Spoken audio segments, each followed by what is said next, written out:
You just saw an amazing intro that definitely featured our two incredible guests here with us today. Welcome back to Feral Ladies, awesome people on the internet. We've got kind of a big deal going on today. I know you have very recently seen Nick on this channel, but he's here officially this time. So not as Feral Menace, but as actual Nick Steverson. Actual Nick. We'll even let him introduce himself. Or I think last time he was Infiltrator. Yes. And then also, I think if not the first time in a very long time, the one, the only first time Feral Ladies guest, Kevin Ikenberry.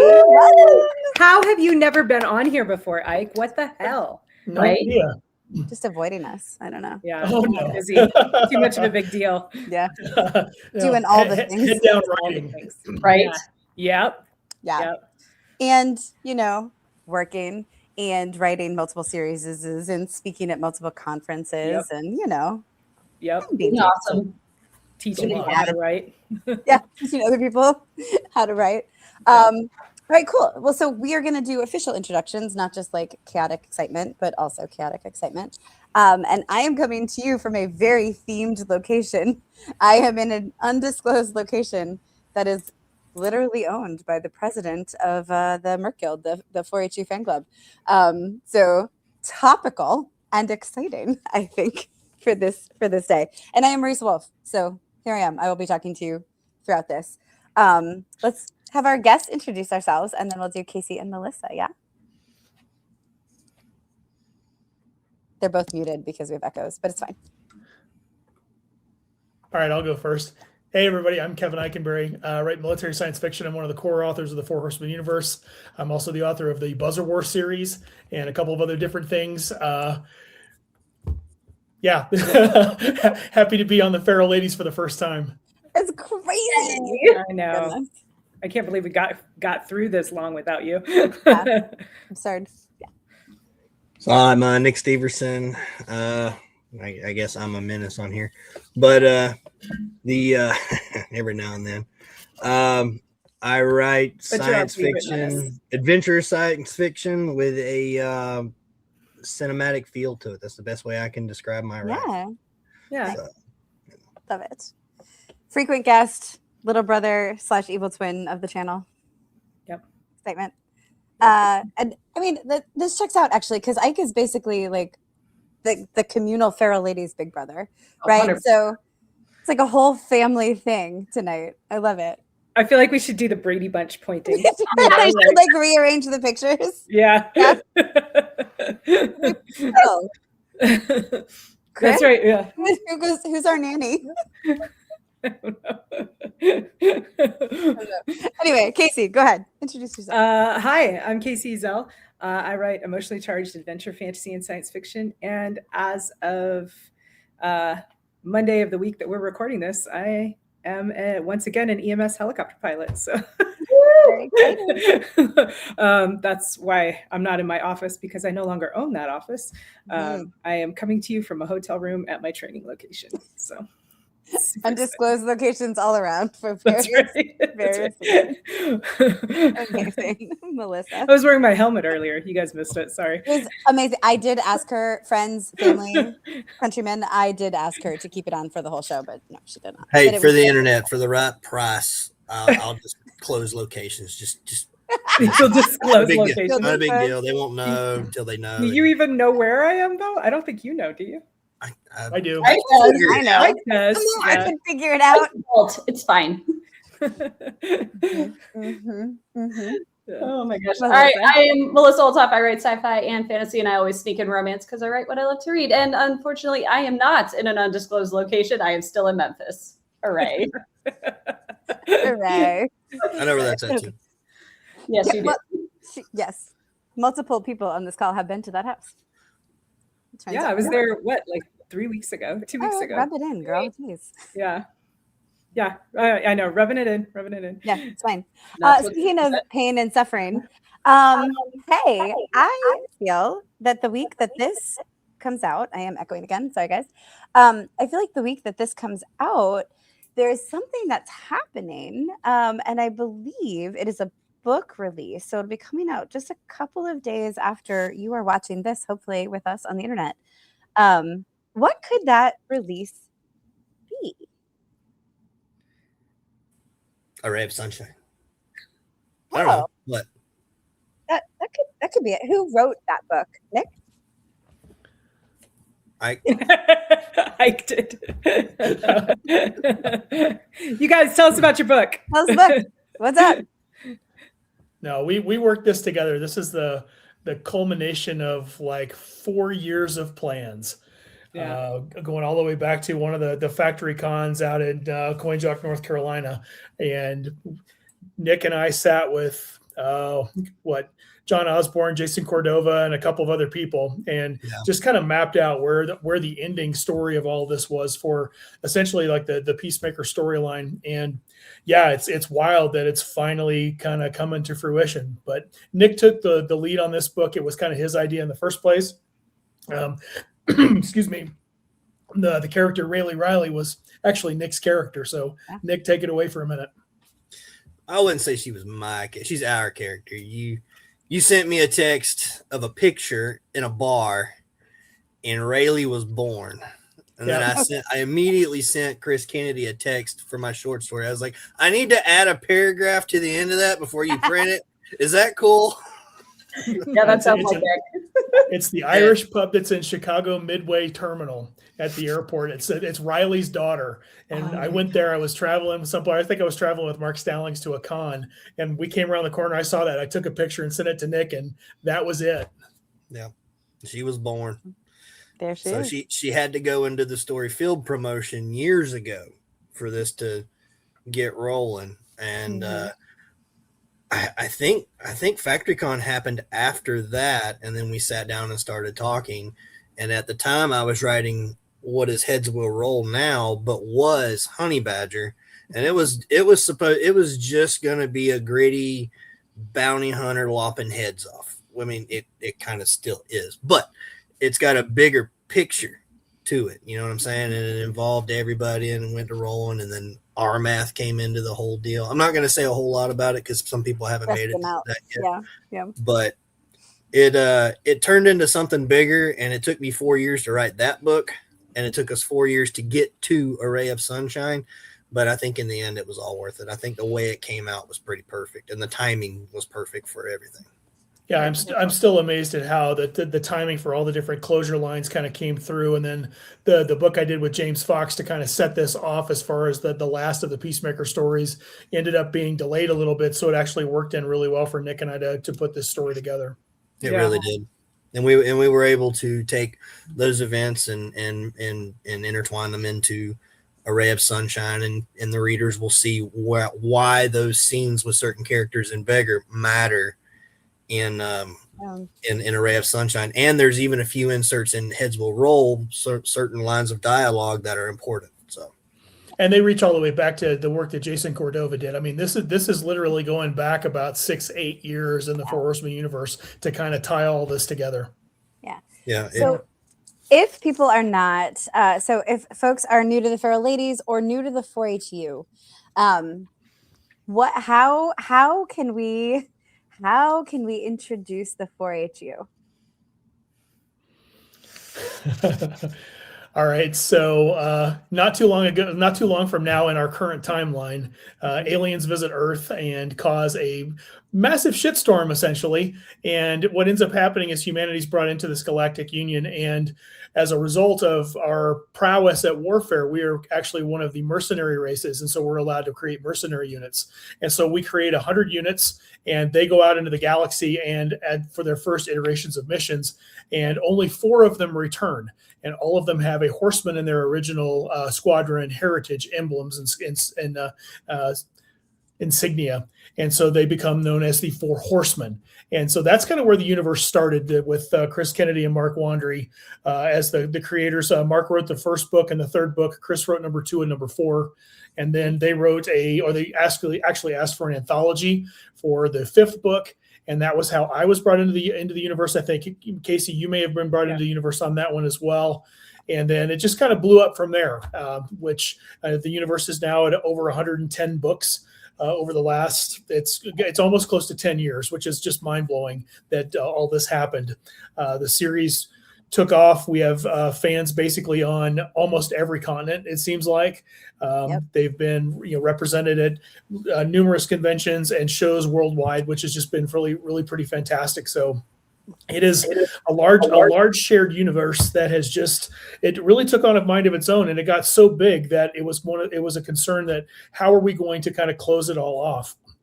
And so that's where we've been working really across the universe for like the last 4 years to bring this main storyline to a close.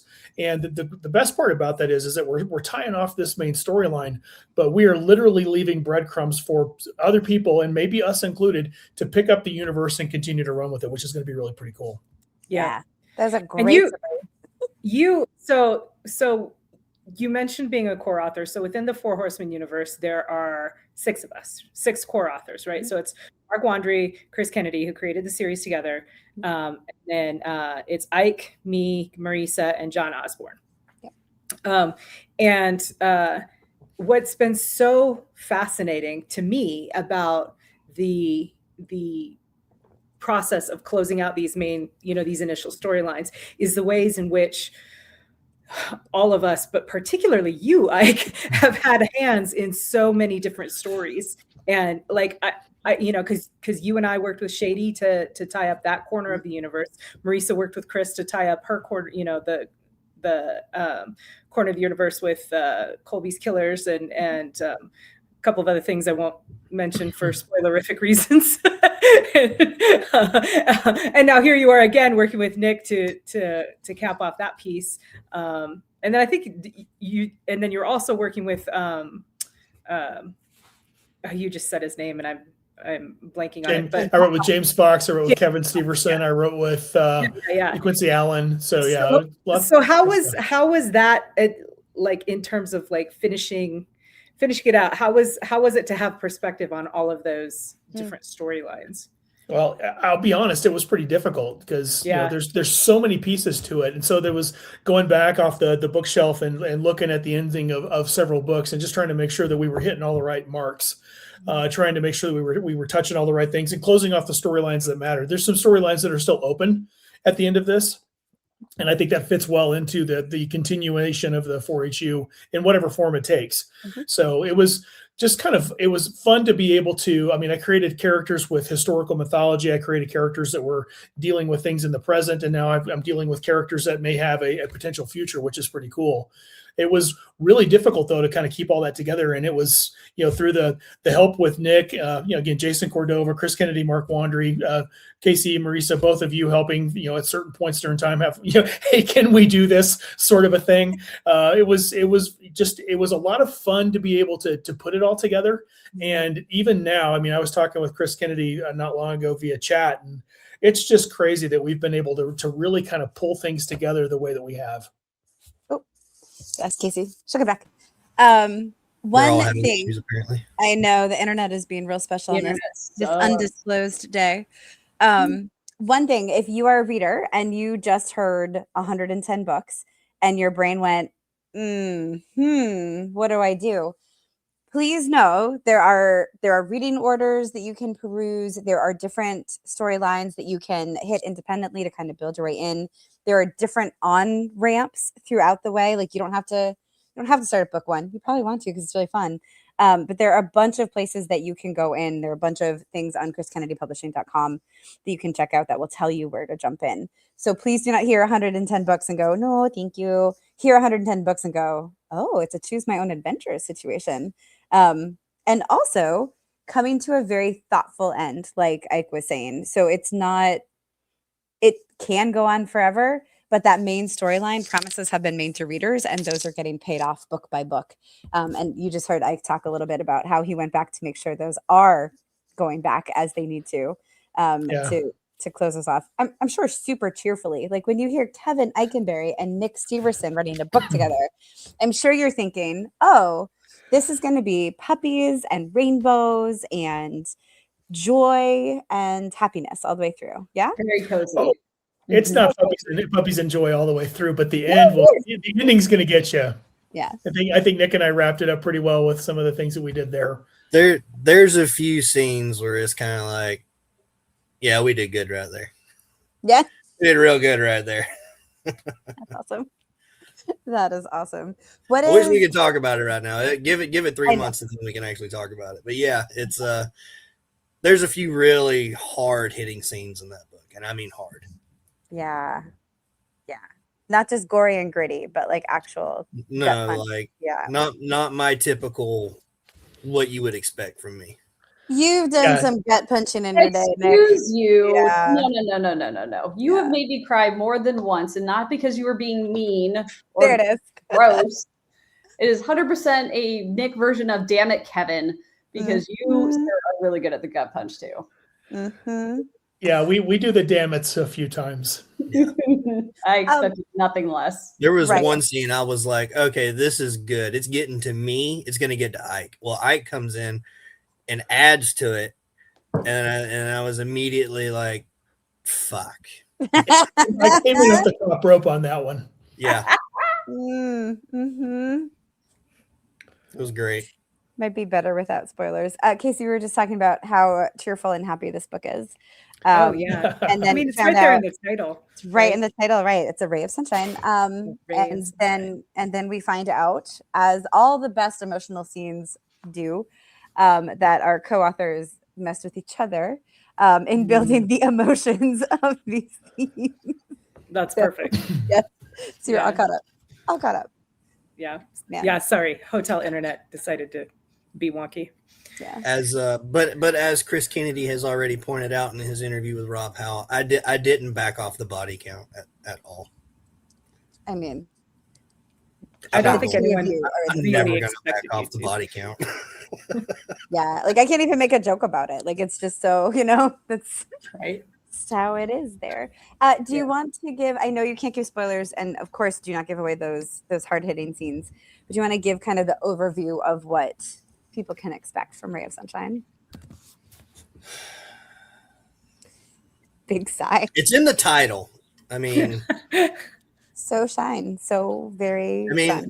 so it follows directly after Honey Badger. If you've read Honey Badger and Beggar, it follows directly through those two storylines, right? And we're continuing on and wrapping everything up. This is, I think Ike's already said it, but this is going to be technically the last actual Peacemaker book in the current storyline. Like this is it. Yep. This is wrapping up everything. You will want to continue reading on through the end of this series to get the end of everything. But this is the last actual book for these characters. And it's kind of hard to really say much about the book without spoiling anything, but all your favorite characters are coming back in this book. I will say that. Yeah, I agree. It's the death of Jessica Francis was not the end. It was another beginning, and it's been something that really kind of set this entire thing in motion, so that we have a new character coming back. We have Rayleigh, who's coming into her own as a mercenary commander. We have all the circle of friends, and everybody's basically, they thought that they're quiet. They thought they were going to have quiet lives. They thought that everything was over, and it's not. And they've all decided that they have to saddle up and do this one more time. And it's without spoiling, there's some pretty emotional stuff in the book. And like Nick just said, when you get to the very last book in the series, you have to read it and you have to get to the epilogues, because we have our fingers in that pie too. Yeah. Excellent. And I'll say that I've waited 4 years for my turn to write Rayleigh. Okay. Oh, nice. Like I just created. Finally got my turn, and I had a lot of fun with it. It was great. You were involved with every scene I ever wrote of her, so I'm just saying, I finally got to just go ham, and I did. Nice. The big dog days. I like it. That's awesome. Melissa, that's did you have a question? I feel like I just jumped in. Mm-mm. No, I don't. Maybe I don't know. Guys, I am so tired, but I am so excited for you both, and probably actually this is a massive shared universe, right? Like the 4HU has given so many people their start, with CKP, and Sorry, my dang Wi-Fi keeps interrupting I'm on my phone thing. It's killing me. Oh, yeah. StreamYard is not a fun. They don't play well. It shouldn't do it again. I think I fixed it. Okay. What's your favorite part about writing in a shared universe like this, where there are all those storylines and all those characters and all these authors involved in it? You three people right there did all the work for me. I just had to go in and write a story. 3 of the 4? Well, I didn't use any Melissa stuff. I used the core author stuff who created the universe. I was going to say, after the universe itself got to like 8 or 9 books, we had this group of people then that you could just reach out to. And it was, you send a random Facebook message on a Tuesday night, and you're going to get an answer. You're going to be able to get the things that you need, and you're able to work it together. And I go back to, I think it was the very first Fantasy that all of us were together, the core authors and a couple other folks, and we all went to dinner, and we were sitting at this long table in the restaurant, and it was just a free-for-all of story ideas. And I think there were probably 30 books that were written that night, as far as all the different things that were thrown out, the different possibilities, or, oh yeah, I can bring in so-and-so to write that with me, sort of a thing. And that's been the MO, if you will, of the universe from the very beginning. Even getting to the point with the end, when I was talking with Chris, there's an itch to write another book because there's still things there. Mm-hmm. There's still opportunities there. And so it's not that we're ending this big thing. It's just this one storyline that spawned all of this. It's got to come to an end, I think, because I think one of you said it a minute ago, we've made a lot of promises to readers. Yeah. And we've got to answer those promises, and then we've got to set them up for more stuff. So I think that there's a lot of emotions closing this out, but there's a lot of possibilities looking forward to. It's going to be great. Yeah. I was going to ask a similar question, but in universe. And you can take a minute to think about it, because you probably want to be vague and not give big spoilers. But what are some of your favorite things that happened in the 4HU universe? Event-wise. And again, I guess we don't want to give big spoilers. But also, it's 110 books. Like, by the time you get to the book friend, you might already forget what spoiler we told you. So as long as it's not one of the last 3, I think you can just... I already know mine. Go for it. Everything Drogsay Brett has done. Oh, nice. Yeah. That's been my favorite character the whole way. Drogsay Brett. Or no. Kacey Kai. Drogsay Brett's my character. Never mind. Yeah. I mean, Kacey you can like your own stuff. I mean, you should. They're both Aquarius, but I meant Kacey Kai. Nice. Fair. The disgraced enforcer. Like that. He's great. Ever since he came into the picture, I'm like, that's my dude. I like that guy. That's a cool guy. Nice. I'd say that for me, it would be the death of certain antagonists in other people's books. Things that drive the overall storyline forward. Big reveals of things that we cannot talk about unless you actually read the books, because there are some pretty significant reveals as far as who's actually doing what. But I kind of think, I think that one of the more fun things that I did was writing the redacted books with Kevin Steverson, and getting into the comedic side, if you will, of the Peacemaker universe. Because we talk about it at every convention that we're on a panel together. Kevin and I do, because people will come up to us and be like, oh, I could, when Steverson was writing this scene, it just made me howl. I'm like, no, I wrote that scene, because we bounced back and forth so well. That was, I think for me, I've had a lot of great co-writing experiences, but that was one of the ones that was the most seamless, because we just had such a blast writing it. I mean, Nick and I had a blast writing too, but the comedic side was a lot different than actually writing this is a darker, grittier story in A Rae of Sunshine. And it has to do so much technically to bring everything together that the redacted books were basically 3 books of fun, which was fun to write. So and since he brought that up, so when I said every character comes back, right? So my dad's characters come back. I wrote them, and I showed it to him when I went to his house a few weeks ago, and he's sitting in his chair laughing. That's awesome. That's awesome. Because you can't have them in there and not have Larth be a dick. You know what I mean? I mean, yeah, people got to be who they are. That's right. It was great. I had so much fun with those scenes. That's awesome. Melissa or Kacey, do you have any favorite moments? The chipmunks. Yes. Like the the comedic side. Like I love how dark and how epic in scope and how just courageous and brave so many of these characters are, and how many storylines are just amazing. But I do like the comedic side too, where you get to see that lighter side of the universe. And what is more ridiculous than a trio of Flatar who believe that they're Alvin, Simon, and Theodore and dress and act appropriately. And that we can thank Jamie Ibsen and Kacey Moores for adding that to the universe and letting me play with those characters. That was fun. That's awesome.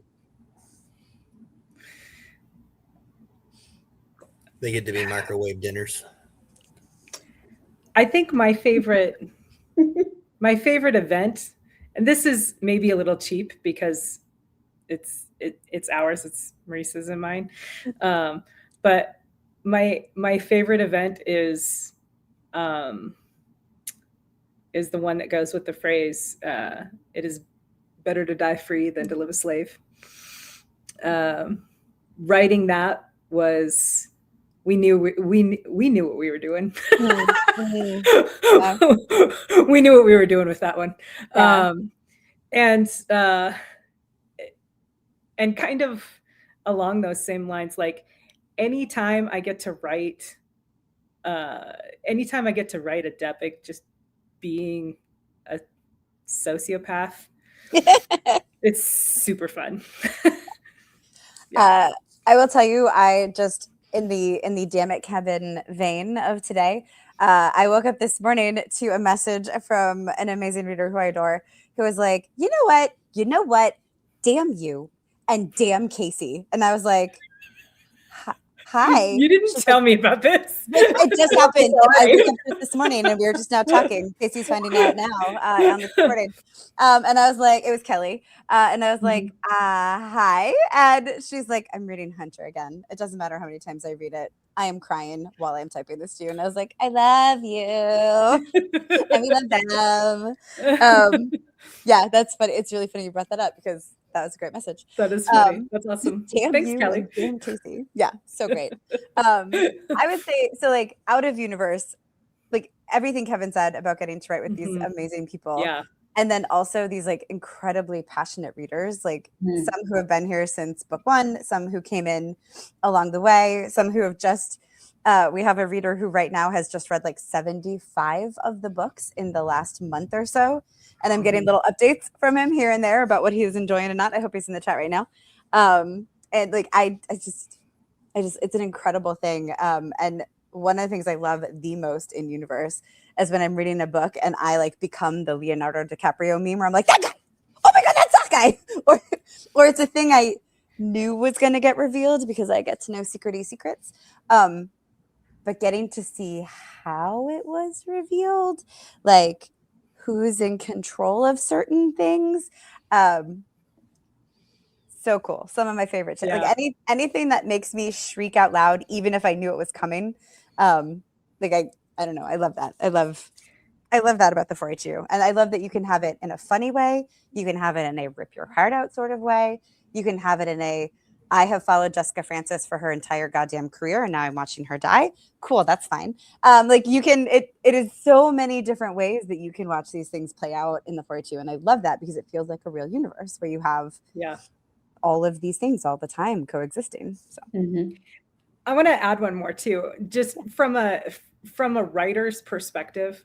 You know, our characters are our babies, and letting other people play with our babies is really, really hard to do. However, in the 4HU, it happens all the time. And one of the things that I have enjoyed so much is watching other writers who I respect and admire, you know, who I learn from, take characters that I created and or concepts that I created, right? Like anytime somebody writes like a super badass Depic, I'm like, fuck yeah, like they got that from us, from Marisa and I, you know, because we were allowed to develop that species.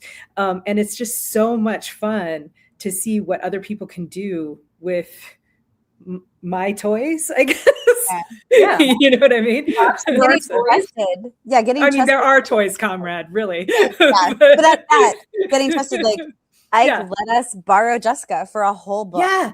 And it was so much fun to write fun. her. It was Yeah. so much fun to write her. Yeah. So much Yeah. fun. So Yeah, it's on the opposite end too. It's kind of a wild ride because in this, I'm writing Ike's characters, right? Mhm. Like Mhm. important characters, Mhm. including my favorite character, right? So it's like Mhm. it's a huge weight, and it's like, hey, you need to go read this and make sure I didn't screw him up, right? I need his Mhm. voice to be right. I need to make sure these are his mannerisms, and Yeah. I used a Depic, one of y'all's creatures, mhm. and I had to make sure I had that right. So there's a lot of weight that comes with Yeah. using other people's creations Yeah. while still making it your own. Yeah. It's you keep your style, but you also got to respect, the creator style.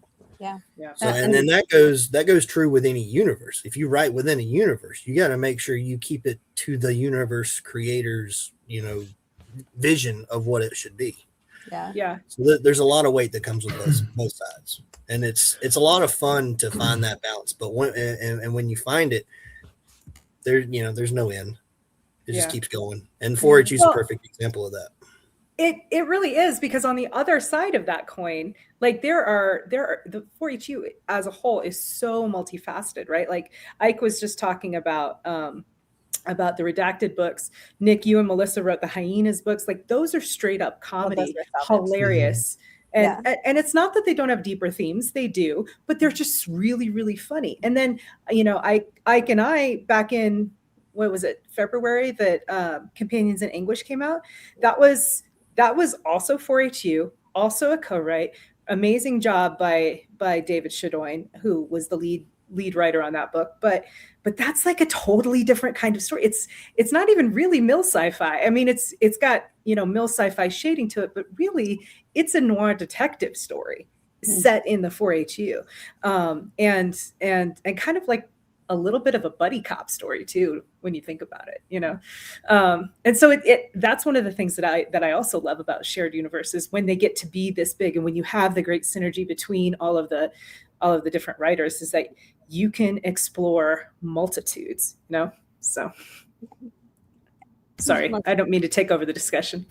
No, I think it's, and I think Nick hit it on the head as far as respecting other people's creations. Because I think when we all were first starting writing each other's characters, there was that little training wheel period. Mhm. And then it got to the point where I know what I'm doing with this. I know I can write this Depic in this particular way, or, I know I can write Jessica in this particular way. So, and that goes back to, again, that sense of communications and family that really the 4-H kind of developed over time. Yeah. Yeah, that's a great point. Melissa, you're going to say something? I saw you. I was going to compliment Nick, but the time has passed. It's fine. Oh, okay. Wait, we can go back. We got plenty of time. He's like, wait. always got time for self-indulgence. There we are. What I was going to say is that characters are one of Nick's strengths. Listen to what he said. He said he needs to get the character voices right, and that is something that Nick is very aware of and very good at doing. Yeah. It's not just, hey, I'm going to tell this story with these names here. No, he understands that they are whole ass characters that are going to react in a certain way, act in a certain way. And if it's wrong, he's good enough to fix it. Or in this case, ask, I could be like, hey man, make sure I didn't fuck this up. Yeah. So, right. There's your compliment. You're welcome. Yeah. I hope you enjoy it. I enjoyed every moment. You're welcome. So yeah, Nick and Kevin. So you guys you have some strengths in common, for sure. I believe both of you have been accused of ripping people's hearts out, literally on the page and figuratively, emotionally. I believe you both. I believe you both have a knack for character-driven stories and action. Was there anything when you were working together that you either were like, oh, damn, I better step up my game because of this, or you were like, oh, or whatever? Like, was there a moment you were in this that you were like, oh, I didn't expect that he would do that, or I just stepped up my game to do this, or whatever, in your working together? Was there a moment? Every time I opened what he wrote, I felt like I was trash. Are you kidding me? No. Great to follow that. What kind of question is that? You never worked with a mentor before. It's fucking brutal. Mm-hmm. Okay. I was actually going to go back to while we were getting ready to actually do the drafting, because I teach story structure. I do a lot of plotting, but I don't necessarily stick to the plot 100% of the time. But I at least like to map things out. And so Nick finally sends me a message on like a Sunday, and he's like, "I'm ready to have the talk," like it was the birds and the bees. Capital T, capital T. Plotting is Oh, dirty. God, I know it's coming. I know we're gonna have to fucking do this. My pants and ass is gonna have to follow some structure. So we talked. Fucking do it. And we talked for about 2 hours, and we came up with the system. It's pretty much what I did with Kevin Steverson. Just, hey, this is what we need to do here and here, just like little sentences, and just kind of keep the story in line as far as where we're going. And there were a couple of times, I think Nick made 5 or 6 different suggestions in the process about, hey, let's go this direction, and we did. And so it was just fun to be able to go through that. But teaching somebody a new method of how to write a story was pretty funny. That's great. And if you're going to write with somebody who's above you as far as level goes, and you're learning from, be open to learning. Yeah. Don't fight everything. Say, try it. At least try their method. And if it doesn't work for you, it doesn't work for you. There's other books, but try it for this one. You know what I'm saying? And I did it, and it worked. And I found out the very next day, like, okay, because I do everything in my head. I don't take notes. I don't write things down. Everything I ever wrote before this is jammed in my head, besides Melissa's chaotic notes when we wrote together. There we go. I'm like, nope. You had somebody writing shit down for you before. My end is all in my head. I keep everything in my head, and I'm terrible at writing things down. I need to get better at it. But writing this and keeping all these numerous storylines for dozens of characters together and in line, I was like, I see why people do this shit. Okay. It all came together. Yeah. Ike, I think you have your new testimonial for like your presenting. Oh, I see why people do this shit. That's funny. And I'm not going to say that we didn't have a couple of struggles through the way, because there were a couple of things like, oh God, we forgot a scene, or what happened to this character, sort of a thing. So it just happens. That's part of the creative process. But we're just being able to work together and find what actually worked for both of us. That was what was important. Yeah, that's cool. Yeah, you gotta find a process that works for your current team. You know what I mean? Mm-hmm. Yeah. I concur. It's funny because people, I've been asked on panels and at conventions several times, like, what does your co-writing process look like? And I'm like, bro, who am I writing with, and what project are we doing? Because it's different every time. Marisa and I have written 5 books together now. Is that right? That sounds right. Yeah. Yeah. And wildly different every time. Not a single one of those had the same process. Nope. Not a single one of them. And we're best friends. Like, we communicate. We don't even have to communicate sometimes. So, like, talking, when you're working with someone who maybe you don't have that like intuitive level of communication with, you're right. You're going to have to figure out a process that's going to work for both of you. I fully agree. Yeah, I think Melissa and I have done numerous things together, And besides the hyena books, all 3 of those, we did pretty much the same process through the whole trilogy. But everything else we've written together, the short stories and stuff, have all been done in a different way. Yeah.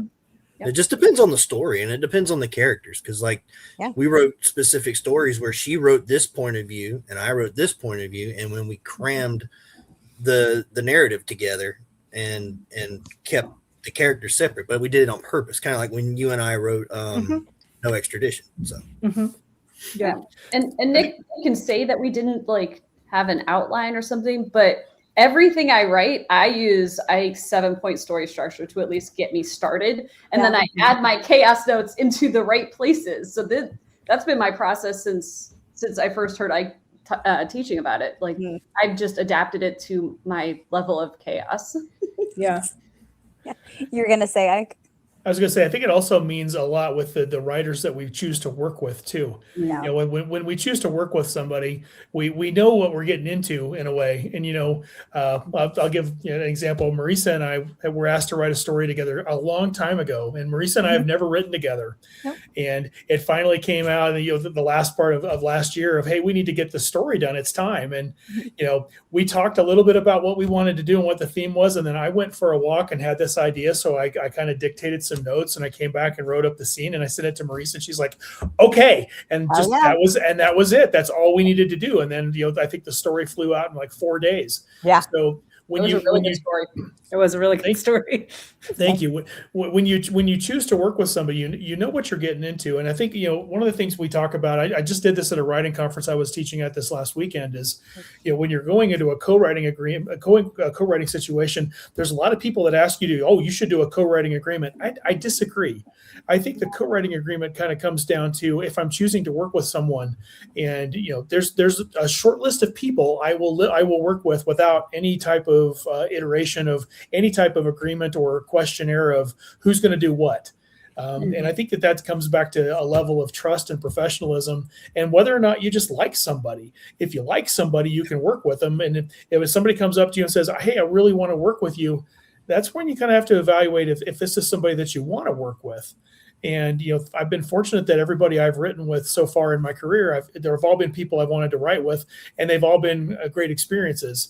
I know that there's a lot of people that struggle with that. And I would just say, if your gut's telling you this doesn't feel right, then it's probably not a good idea to make that co-writing thing happen. Well, and I, as a counterpoint, I would say that it is certainly helpful, to like your co-writer, but liking your co-writer is not the only qualification, right? Because I have, not professionally, but back in my fan fiction writing days, I plenty of writing with people that I liked quite a bit. And sometimes those collaborations did not work out well, because we weren't writing them for anything other than fun. They were just fan fiction. But kind of extrapolating that experience and pulling it forward and being like, ooh, this would not have worked, because either our communication styles didn't work, or they were comfortable with a certain level of feedback, and I was comfortable with a different level of feedback, like whatever, but yeah. So I am fortunate that my writing style and my friendship style works really well together, so that I have been successful writing with my best friend for 5 books now. But, my other very close bestie up there won't write a book with me. So, so I don't know. What do I know? Point of order. I knew it was going to be point of order. Hey, she's about to give you a bunch of excuses. But you know what? Before you start in on the excuses, honestly, for me, that's fine, because at the end of the day, my friendships are more important, right? So that part right there. Yeah. So number one, internet. As little sleep as I can get by on, I do occasionally need to sleep. There's one excuse. There's one. Second, we have plans, y'all, and you are going to love what both Kacey and I and the 3 of us Feral Ladies have cooked up. So y'all be patient. We're going to get there. Point the third. Shut up, Nick. I'll never. At no point did I know where that was going. That was amazing. That was so good. Yeah. So I'm going to go back and caveat my remarks just for a second. It's not just about liking somebody. It's also about knowing what you're getting into. I guess that's more or less what I was trying to get across. Yeah.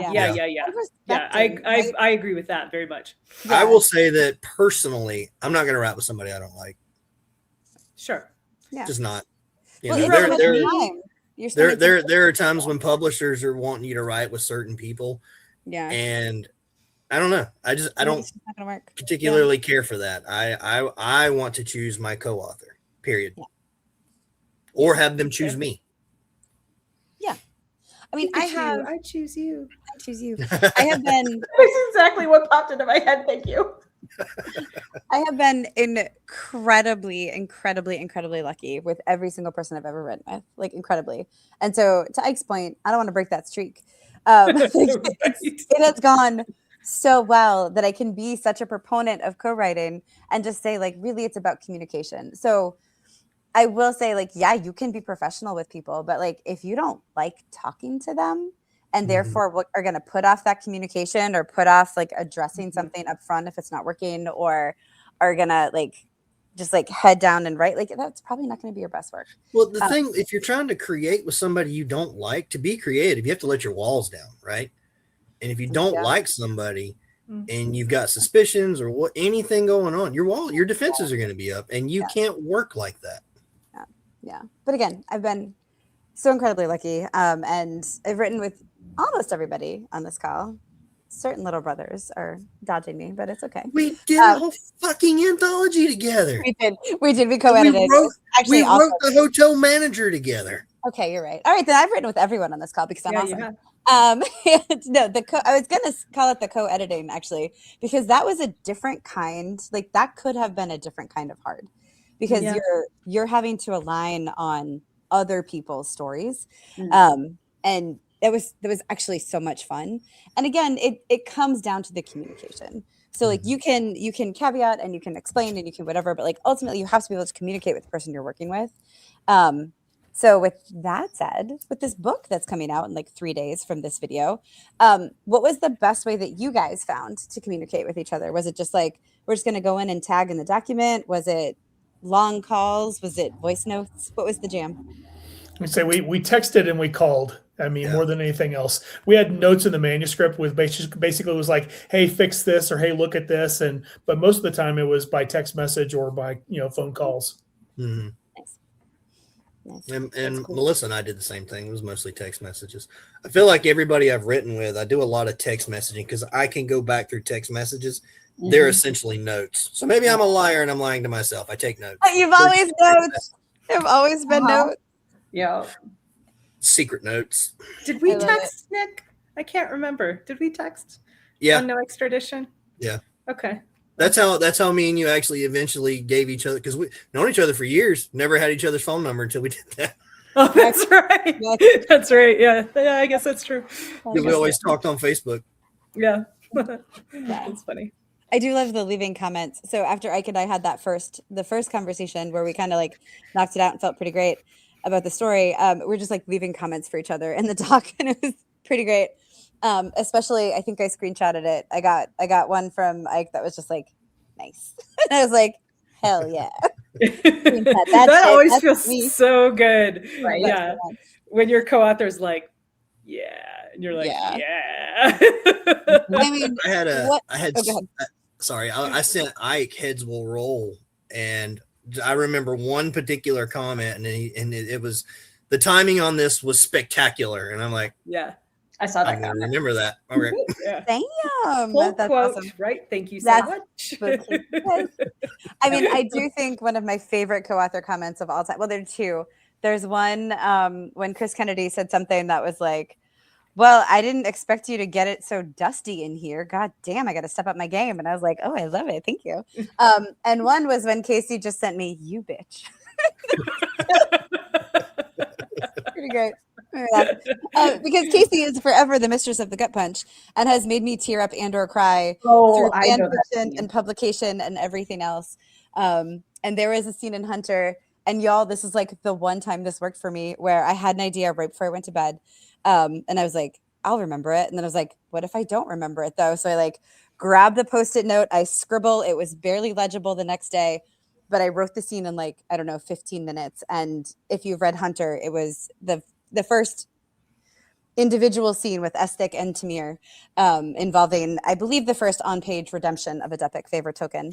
And my response from Kacey was, you bitch. So that was pretty great. And that was, I'm pretty sure I sent you that same message. And we weren't even like close friends at that point when I read that book. I'm like, that freaking bitch. Jesus. This is how you become friends with me, apparently, is be emotionally affected by things I write and call me a bitch. I love it.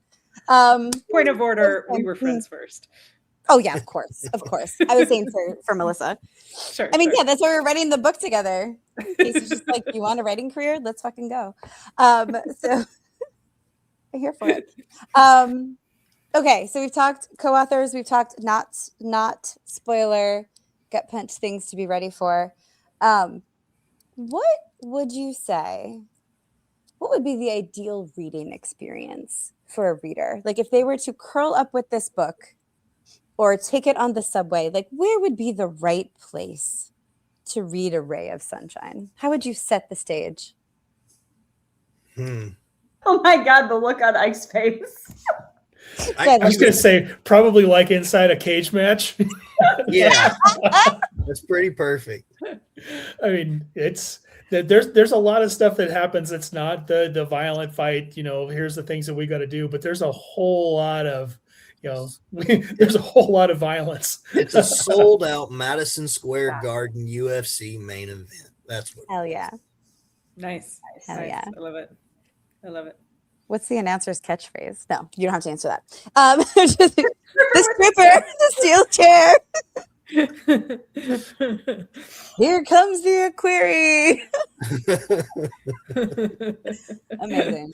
I love it. Okay, what else? Because it is 15 minutes in, all of you delightful people with your conversational skills. What else do you have coming out this year that people should pay attention to? Or soon? I'd say I don't know what's going to be out the rest of this year because all my current stuff is slated for publication, but I'm starting work on the next Buzzer War trilogy. But it's going to be written with a co-author who will remain nameless until the paperwork is signed. But given that I'm going to widen out the universe and fix what they call their carrier aviation, you can probably guess who I'll be talking with. So exciting. I'm not going to guess. I'm going to find out when we're done recording. That's fine. And then after those three will be books essentially 7, 8, and 9 of the series. Oh my gosh. That's awesome. So exciting. Congrats. That's really cool. Thank you. Yeah. It's been wonderful to do. No, that's such a great series. I recommend it often to people who are like big mill sci-fi fans. Yeah. Do you want to give the elevator pitch, Ike? So basically, it's a 1990s style of military science fiction techno thriller written in the future, where humans have come afoul of basically an infestation of insectoid aliens that are hell bent to take over the galaxy. As they do, those bastards. Nasty. And so all of you have read the first chapter. I should share something that we talked about comments.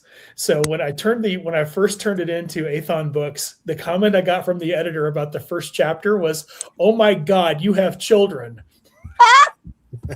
I know that chapter. I know that chapter, and that's valid. That is a valid. Yeah, that is valid.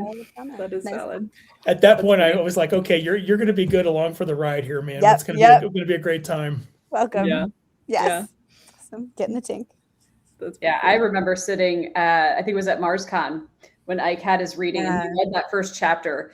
Mm-hmm. And I know my face was saying all of the things while listening because Ike said he couldn't look at me anymore. But Jesus, like, did I have like chills and goosebumps every time he made the buzzing sound? I'm like, stop it. Yeah. It was Damn It, Kevin from Jump. So good. Yeah. Yeah, it was. It's a fantastic series. Highly recommended, guys. Oh my gosh. Highly There's recommended. a reason it's doing so well. Nick, what you working on next? Funny story. I turned in A Ray of Sunshine with Ike, and my next book coming out after that is a short story with Bane. With the what is it? It's Chaos and Consequences. Chaos and Consequences. Yeah. That's all I got this My year. daughter. That's I forgot exciting. about that one. I did forget that. Oh, nice. Yeah. And beyond that, I'm done with all my obligations, so I'm kind of free. Do whatever you And want. I can't decide. I've got 5, 10, 15, 20, 1, 2, 3, 4. I got 24 trilogies on my desktop right now, and I can't decide which one to do because I've never had the freedom that I have right now. And ever since I started writing in 2020, it's been 6 years. I get to write whatever the hell I want for the first time in my entire writing career. And that is a hard choice. I'm not going to lie. I can't figure out what I want to do. You may need to Roll dice for it. That's exactly what it's thinking. Yep. Because I keep saying, well, do what I want to do most. And I click on that. Oh, I really want to do this. But then I see the other file and I'm like, oh, I want to do that too. Mm. But You and your first world planning problems. I feel so sorry for you. I know, right? Womp womp. my goal is to have a full brand new Nick Universe trilogy by the end of the year to Heck publish yeah. next year. I love it. That's my goal. I gotta That's fucking awesome. pick one though. That is I the believe you. that is the first step. And it's Yeah. sci-fi, it's urban fantasy, it's epic fantasy. There's even a horror in there. There's a sci-fi horror in there. There's all kinds of stuff. Roll the dice. Yeah, I know. Nick is genre. Actually, it's a fluid good as idea well. because if I'm disappointed with what I get, I'll know that's not what I want. That's to write. You Yes, just roll again. Every Yes. time. Smart. Yes. You eliminate. Yeah. That's Yeah. it. Nick, you say that as if any of my ideas are bad ideas. Right? I mean, we had the idea at the same time, first of all. Are either of you guys going to be at any cons or places where people can see you professionally and consensually in the And world? potentially get tackle hugged by other people on the show. So I'm headed to my last dedicated show of the year is LibertyCon. I'll be there in June in Tennessee. Oh, so excited. That is right now. That's the last thing I am planning to attend for the year. I've got one of my kids headed to college at the end of the summer, and a lot of whole lot of stuff coming up in the fall. So I kind of have kept that free for the time being at this point. Smart. Legit. Nick? So I was done with nothing for the year, Uh-huh. and nothing has turned into a very strong, perhaps, for LibertyCon. Oh, Uh-huh. shit. Uh-huh. And now that I know Ike is going to be there with Rayleigh making her break Whatever, in Melissa. May, We're and nothing. then I know, I LibertyCon don't being count. in June. Hmm. I kind of really want to be there for that. So, Nice. because then we'll both be together, and I think that'll be really cool. That's awesome. So Well, we are planning a pretty big party for the end of the 4-HU too. Yeah, I was Oh. also reached That's amazing. out to by certain people for that as well. So Invited to nothing. Right? not you. It is about me. It's my I'm show. going to do my Sorry, best to be at LibertyCon. I may not be there the whole weekend. I may only be there for a day and a half, 2 days, but I'm going to do my best to be there. So that's kind of my goal. That's awesome. That's very cool. Mhm. Melissa, Kacey, things you want to highlight? What's next for the year? Kacey? So Blood on the Sand is out in the wild. You can go and read the continuing adventures of Alis and Romic and Dane and Vil as they head to the mysterious arena cities of the south. There will be blood, there will be sand, there will be some mixture thereof. So enjoy that. And then I don't think I have anything else coming out for the rest of the year. Yeah, I think that's it. However, currently working on book 3 in the Mage Light series. So that one's called Wild as the Woods. And then so we'll turn that in. What's that? What happens at the end? Of Wild as the Woods? You'll I find don't know. out. I haven't written it yet. But yeah. But then and then after Still that, I unprepared. will turn to book 4. I was going to go to LibertyCon, but I can't now. No. Yeah, Right. because I'm starting this new job, and I will be on Hitch when LibertyCon is happening. So you guys have so much fun and think of me As you're out and there saving lives. Right. as well as I'm out there flying around the people who save the Transporting, lives. That still counts. Part of the team. Yes, a key part. That's right. Hopefully I'll get like a cool scene call or something, and that'll help Yeah, break it up. repair my broken heart a little bit. Yeah, But I'm still in um, denial. yeah. So, same. I will unfortunately not be at LibertyCon this year, nor Lit RPG Con, both of which I was really hoping to make it to. And other cons for the year are in flux, so we will see. Well, yeah, that's fair. Melissa? So I have the sequel to Rise from Road coming out in July, Tempered by Fire. And that one is it's my Empire Strikes Back. where Harper and Felix learned that you can do everything right and still lose. Mm. And there's a griffin mooing at, chickens because I mean, fun. balance. We call You it gotta balance. have some balance, right? And I thought I was going to be able to announce the secret project I have been working on, but that is now like kind of like in flux. But I would like people to take a look at what I'm holding. And this might be a clue. I'm just saying. So, secret project officially on the schedule for October release. Oh shit! Yay. Yep. That's And if Jason and I can, get our shit together, we'll have Bronze Legion out in December. Bronze Legion 2. Legion 2. Yep. Yeah. We just have to finish. We just have to write the end. It's fine. It's fine. You already know what it's going to be because there's a plan. I don't need sleep. It's fine. But speaking of not getting sleep, I will be at LibertyCon, not getting any sleep because it's going to be sleepover shenanigans, and I'll be at DragonCon. Also, not getting any sleep. There is no sleep at DragonCon. No. Amazing. This is my year of anthologies. I don't know which ones are coming out this year, but there's like 4 more that I have stories in. Mhm. Some might be out this year. Some might be out next year. Unclear. The bulk of my year will be working on something to do with this beautiful symbol behind me. So I will be deep in the Honorverse, working with yet another amazing co-author because my lucky streak continues. Is pretty amazing. But that book gonna be a chonker, so that will probably be my next foreseeable future. Also, internet, if you haven't heard already, I will be moving. So if you're in the Mid-Atlantic, let me know your favorite cons so I can look at them for next year because that's where I'll be. This year I will be at Liberty and I will be at Dragon. And then in April of 2027, that's what next year is. I know how time works.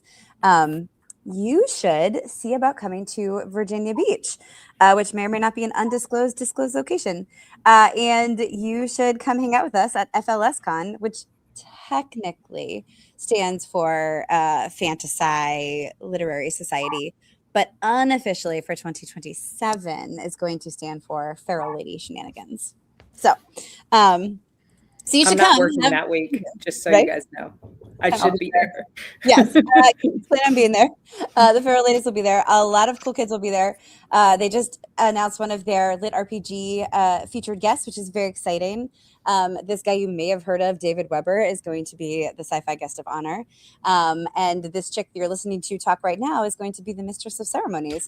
So come have shenanigans with us. I am sure it's going to be a good time. It's run by some pretty incredible folks. So that is the big deal. So tell me your Mid-Atlantic cons so I can sign up for them because I will be living in Virginia in the near future. Yay. So there you go, internet. Check out A Rae of Sunshine. It's going to be out 2 days from now. If you're lucky and you go to chriskennedypublishing.com, you might be able to get it a little early. Sometimes there's a bit of a pre-sale on the website. So check it out because you need your own personal cage match at home. You do. It's 2026, guys. It's going to make everything better and then worse and then better and then heartbreak and then better again. So check it out. And thanks so much for joining us, Kevin and Nick. It was really, really great to have you guys. Thanks for having us. Thank you very much. Yes, of course. Any last thoughts before I hit the button 1, 2, 17 times? The tag for the book, we didn't get to that, but there's no such thing as an impossible task. Oh, I like that. Excellent. Oh, that sounds good. That's a good tagline. Nick, yeah, that's a great. And if you know Rayleigh and you know Jerry, Yeah. Oh, I'm so excited. I can't wait. It's going to be so good. Can't wait. So good. Yeah. I love it. Amazing. Go pick up the book. Treat yourself. Have a great night. Bye, everybody. Bye. Bye, everybody.